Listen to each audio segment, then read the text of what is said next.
এই হচ্ছে আপনাদের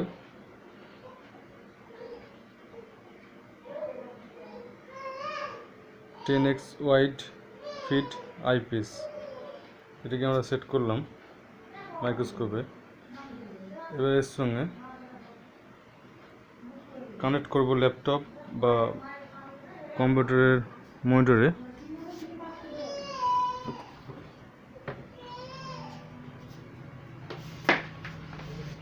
এই হচ্ছে ক্যামেরা,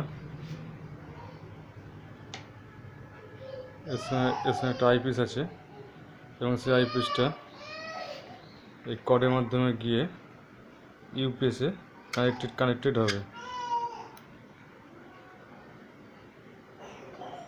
এবার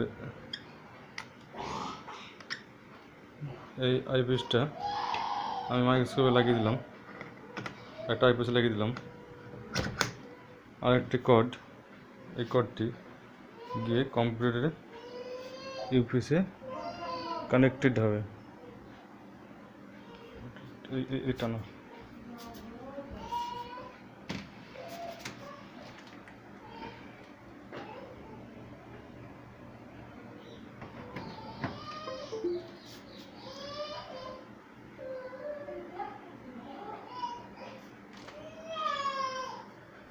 এবার আপনার ট্রাইনোকুলার মাইক্রোস্কোপ সম্পূর্ণ রেডি।